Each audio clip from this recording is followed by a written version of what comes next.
Hey guys, selamat datang di lanjutan vlog petualanganku di Hanoi, Vietnam. Kalau kemarin kita udah nyobain hal-hal klasik di Hanoi kayak area kota tua dan Danau Hoan Kim. Nah, di episode kali ini kita bakal ke tempat yang penuh dengan sejarah kelam, yaitu penjara Hoa Lo yang terkenal dengan julukan The Hanoi Hilton. Fun fact-nya, tempat ini pernah menahan pilot Angkatan Udara Amerika selama Perang Vietnam. Dan beberapa cerita di balik jeruji penjara ini bakal bikin kita merinding. Tapi nggak usah khawatir, setelah tur sejarah kita akan melipir ke Tha Hien Beer Street, jantungnya hiburan malam Hanoi. Dan tentu saja nggak lengkap rasanya tanpa mencicipi kuliner-kuliner legendaris Hanoi yang bakal bikin perut kamu keroncongan. Daripada berlama-lama penasaran, yuk langsung aja ikuti keseruan aku di Hanoi.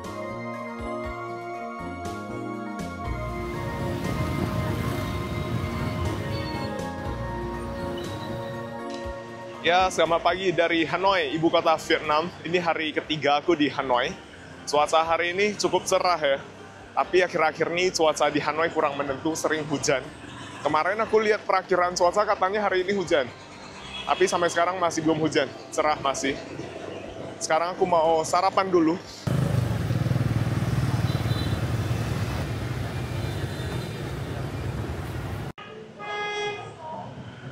Mari kita mulai hari ini dengan makan pho, rice noodle khas Vietnam. Ini warung pho yang direkomendasi sama host Airbnb aku, Pho Tin.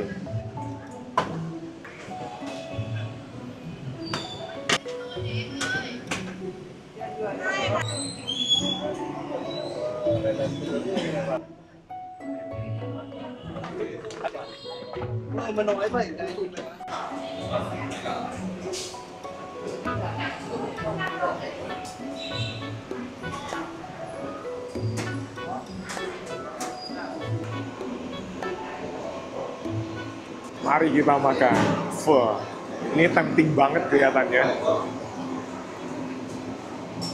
Sup rice noodle dengan daging sapi.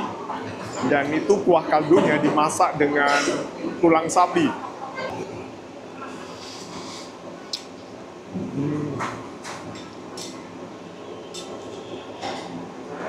Flavorful banget. Meskipun cuma kuah kaldu, tapi rasanya luar biasa.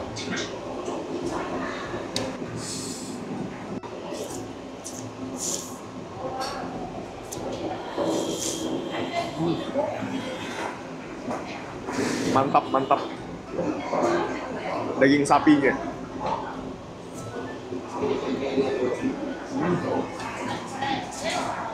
Terus disediain juga ini jeruk nipis. Biar lebih segar lagi ya.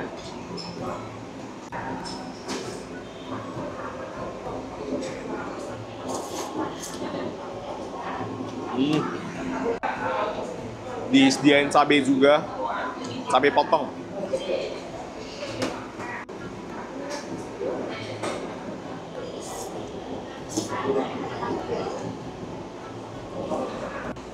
Warung yang satu ini nggak begitu turistik, yang datang makan ke sini kebanyakan orang lokal. Ada beberapa warung yang turistik banget, bahkan mau ngantri ya. Tapi aku direkomendasi sama host Airbnb aku, katanya nggak perlu ngantri. Yang satu ini aja udah enak banget. Yang suka pedas, ini ada sambalnya juga. Kita cobain sedikit dulu.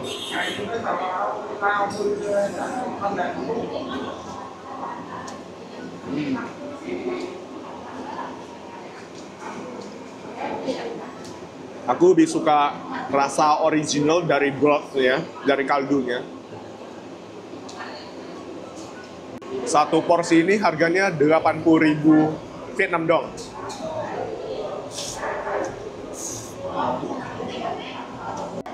Terus dia ada sakui juga. Sakuinya bukan tekstur yang lembut loh. Ini teksturnya yang agak keras, makanya dicelupin ke dalam pho-nya.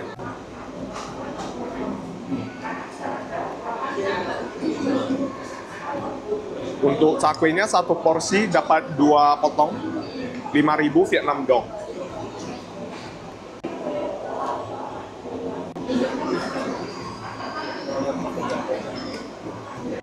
Terus ditaburin begitu banyak daun bawang ya. Aneka herbs ya. Jadi rasanya makin kompleks.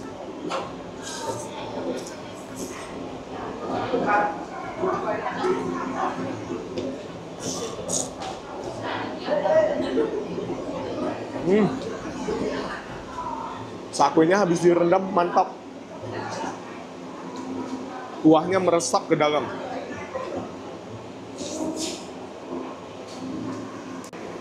Porsi makanan di Vietnam lumayan gede ya. Kenyang satu porsi ini.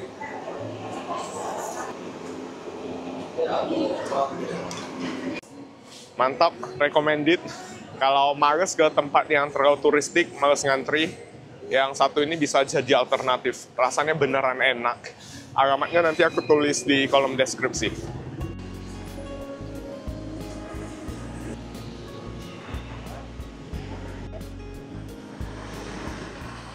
Ini semuanya jual pho, rice noodle.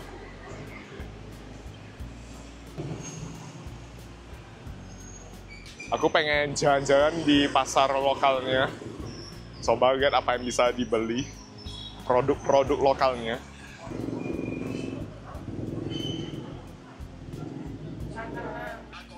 Ini buah apa ini ya? Kayak jari-jari semuanya.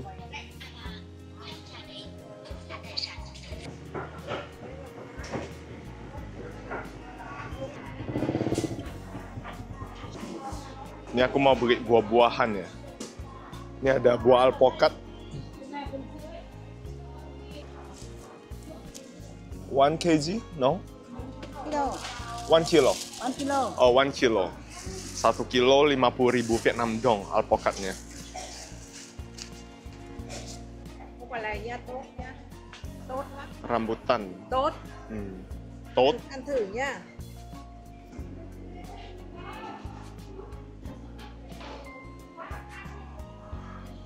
Oke, dikasih cobain. Tốt lắm. Kilonya. Ini aku beli alpukat sama rambutan.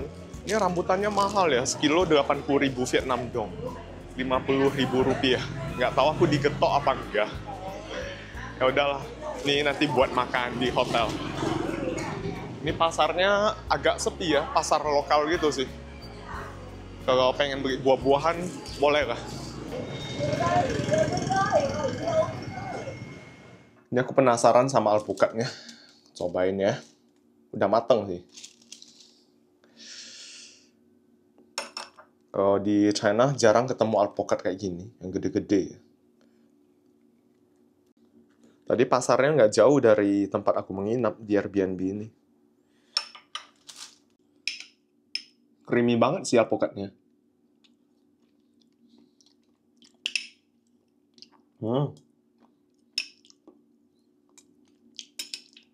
Gitu aja udah enak. Kadang aku suka makan alpukat dimakan gitu aja, nggak ditambahin apa-apa.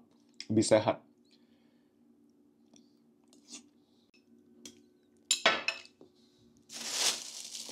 Terus nih rambutannya kayaknya nggak sampai sekilo ya. Ini kelihatan nggak sampai sekilo. Tapi ya udahlah. Ini jadi pelajaran. Lain kali kalau belanja harus teliti. Tadi aku sudah minta dia timbang lagi gitu. Tapi aku nggak mendekat lihat ke sana gitu. Dia cuma taruh sebentar aja 1 kilo katanya gitu. Terus aku nggak mau ribet-ribet, ya udah. Lain kali kalau belanja harus tanya harga dulu. Terus harus lihat timbangannya juga.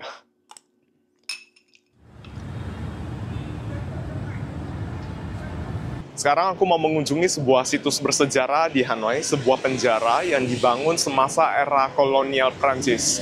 Vietnam pernah dijajah Prancis selama hampir 100 tahun, dari tahun 1858 hingga tahun 1954. Nah, dulunya penjara ini digunakan oleh Prancis untuk menahan para pejuang kemerdekaan Vietnam, sekaligus merupakan saksi sejarah perjuangan rakyat Vietnam dalam mengusir penjajah Prancis. Nama penjara ini adalah penjara Hoa Lo. Hoa Lo dalam bahasa Vietnam artinya tungku api. Nama penjara ini diambil dari nama jalan tempat penjara ini berlokasi, yaitu Jalan Hua Lo.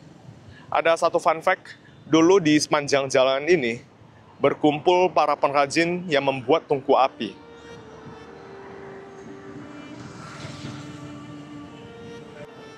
Ini tiketnya 50.000 Vietnam dong.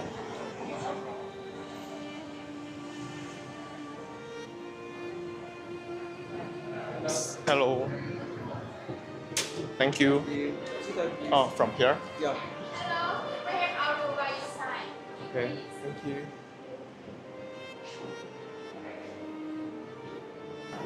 Kita udah di dalam. Penjara Hua Lo pertama kali dibangun pada tahun 1896 oleh kolonial Prancis. Tujuannya untuk menahan para pejuang kemerdekaan Vietnam. Dan penjara ini juga terkenal karena kondisi yang sangat kejam dan tidak manusiawi. Awalnya dirancang untuk menampung sekitar 450 tahanan, tetapi pada kenyataannya, jumlah tahanan bisa mencapai hampir 2.000 orang.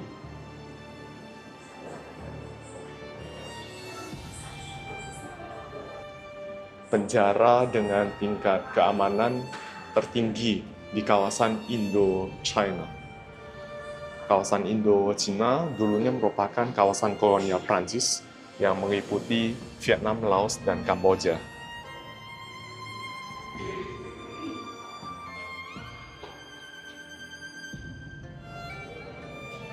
Pada era tahun 1990-an, karena kebutuhan perkembangan ekonomi, sebagian besar situs penjara ini sudah dihancurkan dan digantikan dengan gedung pencakar langit di sampingnya. Tetapi di sini masih dipamerkan berbagai benda peninggalan asli dari penjaranya. Seperti ini adalah batu bata yang digunakan oleh pemerintah kolonial Prancis untuk membangun penjara Hua Lo ini.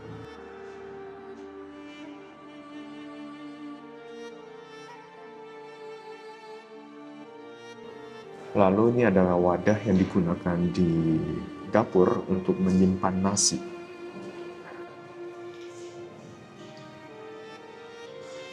Dan ini adalah gambaran sel penjara pada masa itu. Pada saat itu, para tahanan politik Vietnam diperlakukan secara tidak manusiawi. Dan di dalam sel penjara ini, terdapat sebuah WC terbuka. Toilet ini dibangun di ruang terbuka penjara dengan 2 tangki logam di bawahnya. 2 tangki logam ini untuk menampung limbah atau kotoran. Dan kejamnya lagi, para narapidana harus buang air di depan sesama narapidana lainnya. Para sipir penjara yang sangat kejam juga memerintahkan agar toilet tersebut tidak dibersihkan sehingga kotorannya meluap kemana-mana dan menyebabkan polusi yang sangat serius. Tetapi hal ini justru dimanfaatkan oleh para tahanan untuk menyimpan berbagai dokumen rahasia yang sama sekali tidak terduga oleh para sipir. Dokumen-dokumen tersebut disimpan di dalam kotak besi lalu dibungkus dengan kain nilon, lalu diselipkan di wadah kotoran tadi. Nah, di penghujung hari setelah para sipir melakukan absensi terhadap para tahanan mengambil dokumen tersebut dengan tujuan untuk mempelajari dan menyebarkan revolusi di dalam sel penjara. Dan ini adalah penjara bawah tanah yang digunakan untuk mengurung tahanan yang melanggar peraturan di dalam penjara. Tempat ini disebut sebagai neraka di dalam neraka. Karena di dalam sini sangat minim pencahayaan.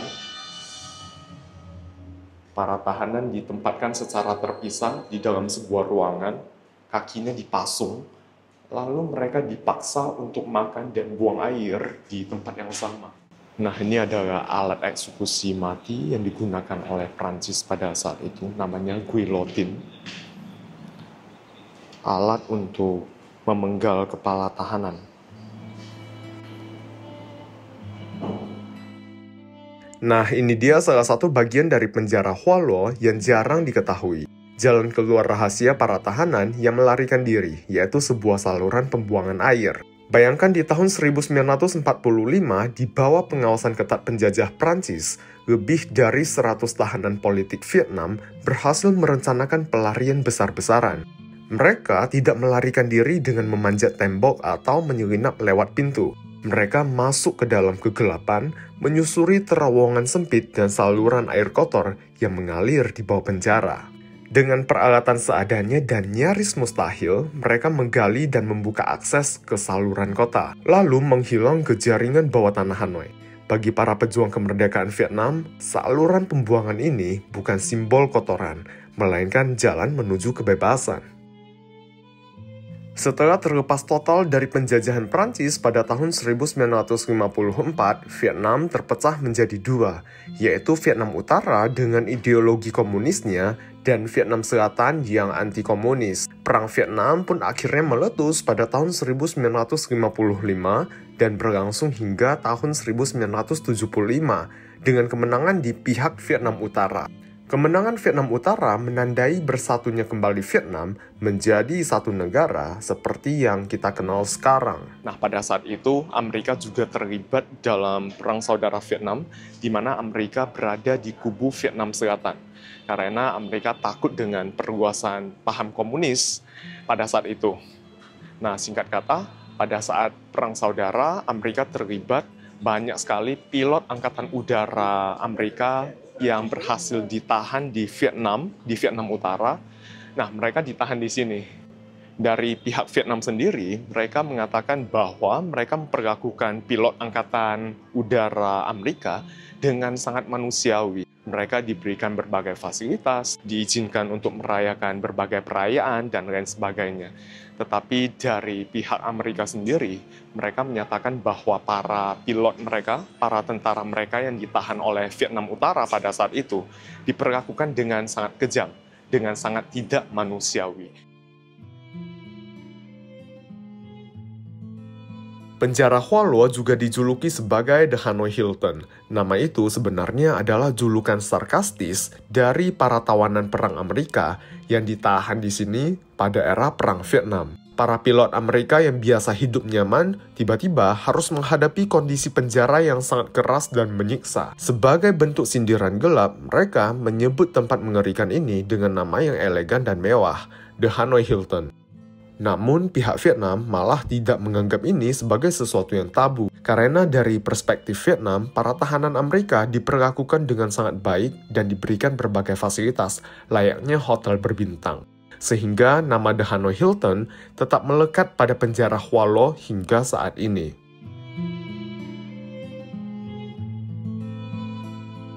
Sambil jalan-jalan, kita belajar sejarah tipis-tipis ya. Kalau kalian tertarik dengan sejarah, untuk lebih lengkapnya, kalian boleh datang ke sini kalau suatu saat datang jalan-jalan ke Hanoi. Tempat ini sekaligus tempat bagi orang Vietnam untuk memupuk rasa nasionalisme mereka dengan cara mengingat sejarah kelam ini.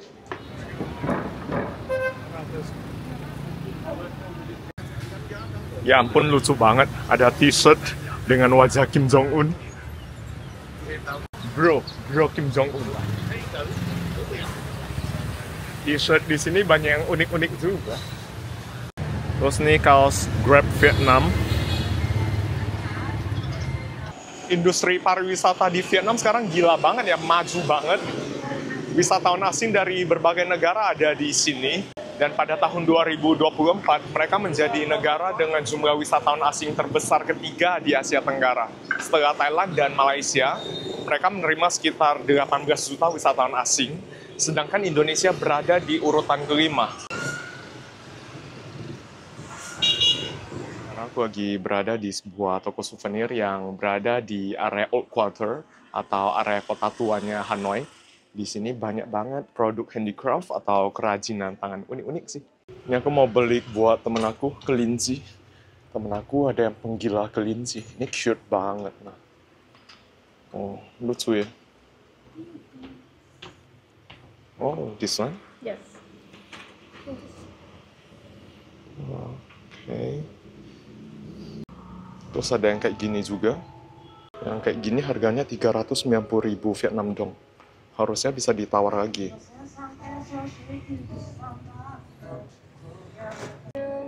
Aku jadinya beli ini ya. Ini lucu juga nih, cute. Ini harganya 330.000 kayaknya. 330.000 Vietnam dong. Cute ya. Ini aneka magnet kulkas ya. Yang kayak gini 125.000 Vietnam dong. Sekitar 80.000 rupiah. Yang ini lucu juga ya. 105.000 Vietnam dong.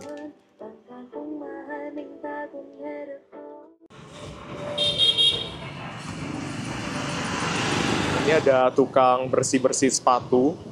Kebetulan sepatu aku udah kotor banget dan ada bagian yang terbuka. Dia bisa perbaiki, ya udah.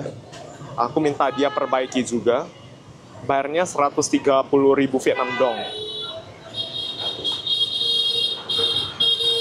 Ini sepatu udah mau pensiun nih. Oke, finish 130, right? Oke, thank you. Jadi kelihatan baru ya. Terus ada beberapa bagian yang dijahit memperpanjang umur sepatu aku.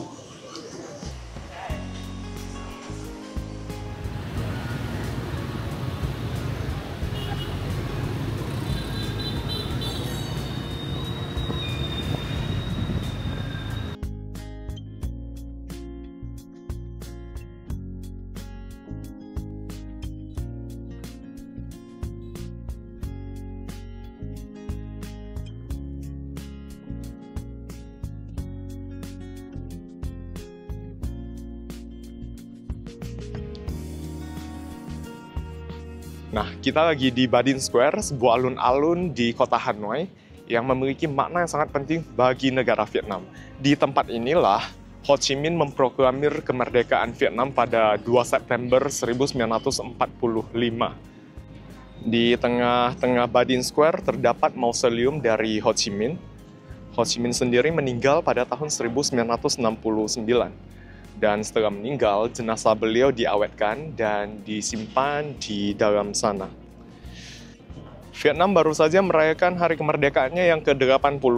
Di sini ada beberapa slogan-slogan. Di depan sana itu artinya hidup negara sosialis Vietnam. Terus di sebelah sana dituliskan Presiden Ho Chi Minh yang hebat hidup selamanya untuk perjuangan kita. Aku pakai Google Translate ya tadi. Nah, tepat di samping Ba Dinh Square terdapat istana kepresidenan Vietnam. Tapi presiden enggak tinggal di sini.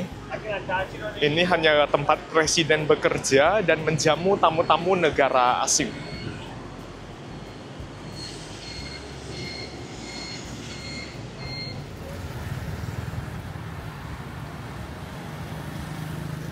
Ini aku naik Grab, jaraknya sekitar 7 km, harganya 82.000 Vietnam dong, atau sekitar 50.000 rupiah. Ini aku mau ke supermarket lokal, mau belanja sedikit barang-barang khas Vietnam.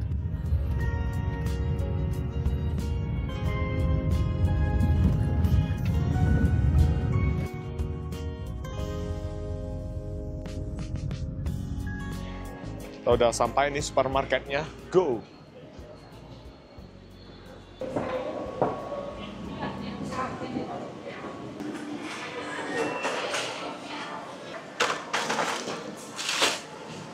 Ini aku mau cari beberapa produk Vietnam yang bisa dibawa pulang.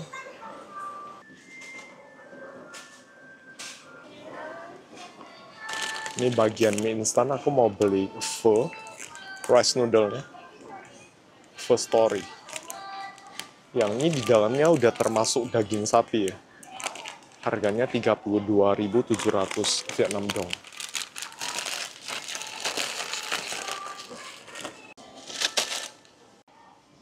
Ini ada yang rasa pedas juga, pho ya. Kita coba beberapa bungkus juga lah. Buat stok makanan di rumah. Terus ini ada juga yang dengan kepiting. Di dalamnya ada daging kepiting. Merek yang satu ini. Harganya 16.000 Vietnam dong. Kurang lebih 10.000 rupiah.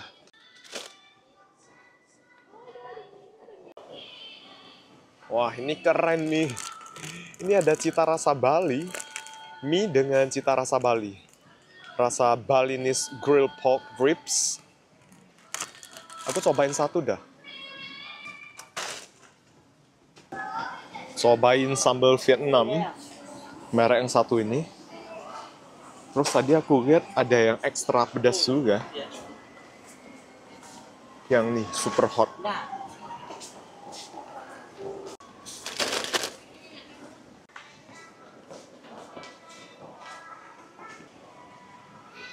Terus nih bagat. Roti khas Prancis gitu. Tapi ini gembung banget ya, susah bawanya. Aku coba satu aja. Terus nih rice cracker. Ada banyak rasa sih. Rasa rumput laut. Terus nih rasa keju ya. Rasa kentang dan keju. Harganya 15.500 VND, sekitar 10.000 rupiah. Terus kue kacang hijau kayak gini katanya recommended juga. Kalau datang ke Vietnam boleh dicobain katanya. Ada beberapa rasa, ini rasa original, terus ada rasa matcha dan rasa durian juga. Satu pack kayak gini harganya 51.000 Vietnam dong.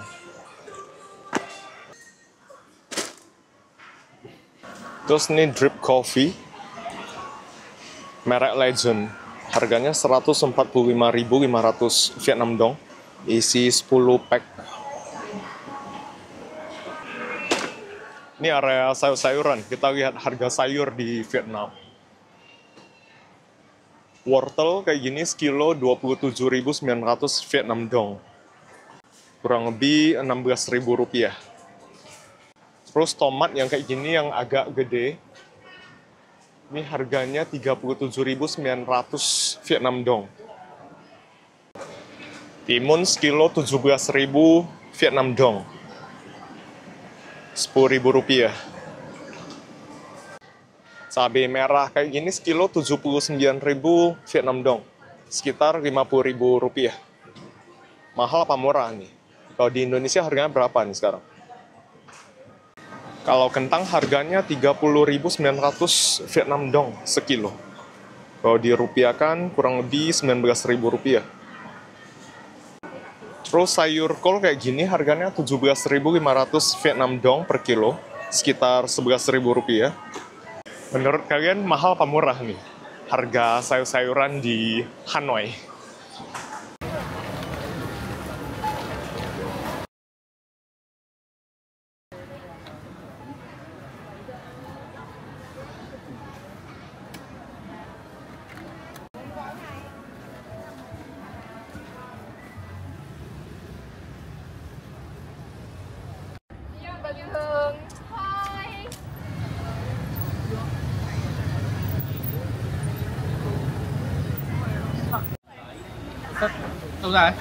Makan malam. Aku mau makan stir fried rice noodle kayak kue tiao goreng gitulah. Kue tiao goreng khas Vietnam.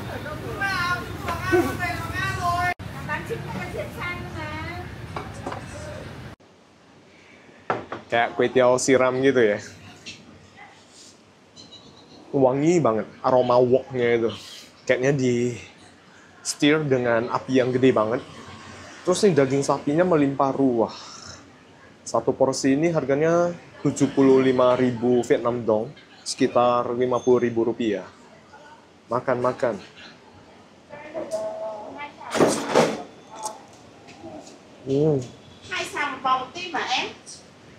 Wangi, sedap banget.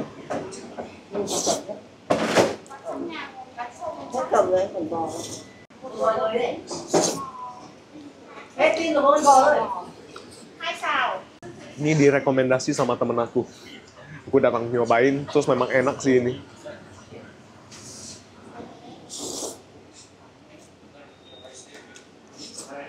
Ini highlightnya di kue tiaonya, aroma woknya kuat sekali. Untuk kuahnya ini, dia gurih ya. Ditambah dengan daging sapinya lembut banget. Daging sapinya manis. Fresh dagingnya. Ya ampun, aku saking laparnya, ini sumpitnya kebalik pakainya, nah.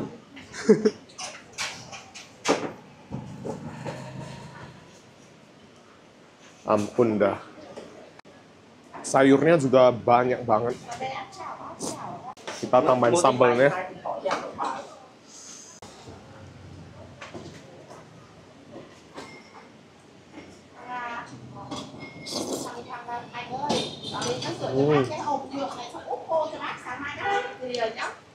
Ini pakai bawang putih juga.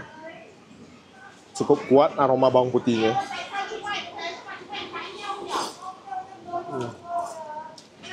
Dan ini dikasih sayur satu piring gede kayak gini, nggak tahu buat apa.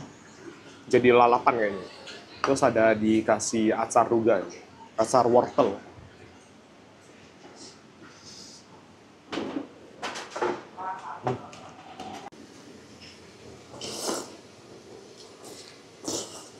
Kalau kalian pecinta kue tiaw siram kayak gini, boleh cobain saat datang ke Hanoi ya.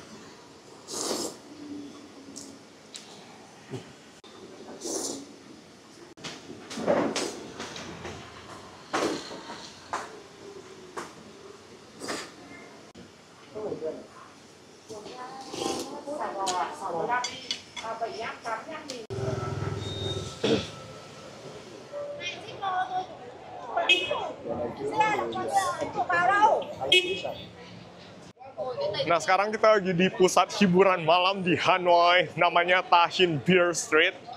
Gila, di sepanjang jalan ini banyak banget toko yang menjual bir. Meja disusun di kedua sisinya.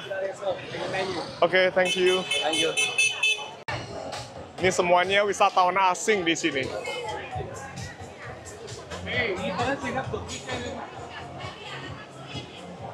Selain bar, di sini banyak sauna juga, spa, sauna.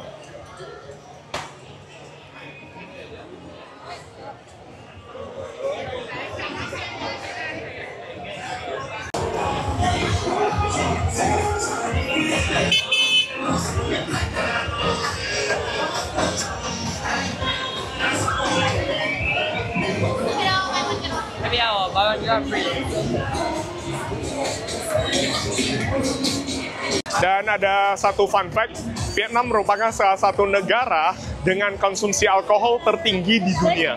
Kalau nggak salah berada di urutan ke-7, dan di Asia, di seluruh Asia berada di urutan kedua atau ketiga. Dan alkohol yang mereka konsumsi sebagian besar adalah bir. Nah, warga Vietnam yang berusia 15 tahun ke atas mengonsumsi sekitar 170 liter bir per tahun. Jadi sekitar 15 liter bir per bulan.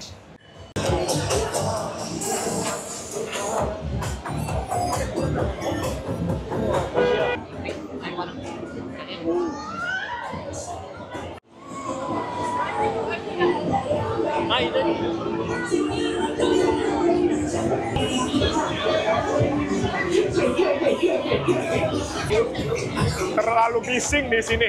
Aku cari tempat yang agak tenang ya.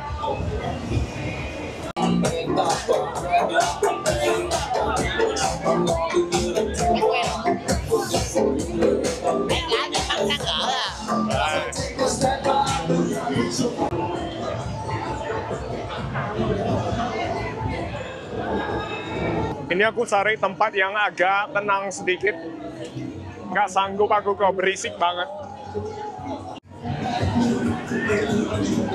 Thank you.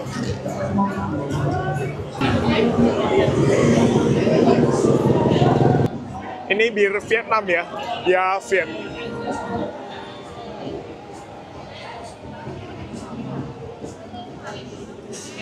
Satu botol ini 30.000 Vietnam dong.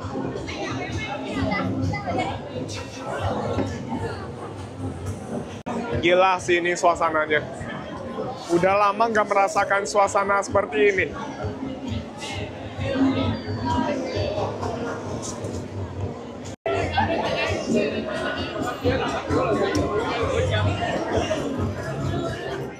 Di Tahin Beer Street, malam Hanoi berdenyut dengan tawa, musik, dan gelas-gelas yang terus terisi.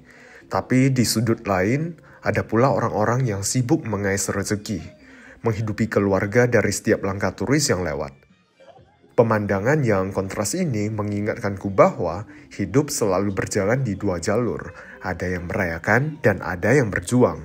Kebahagiaan bukan hanya soal tawa di keramaian, tapi juga tentang kesadaran akan perjuangan kecil yang memberi warna pada hidup. Setiap orang punya cara sendiri untuk bertahan, dan setiap detik yang kita jalani adalah bagian dari perjalanan itu.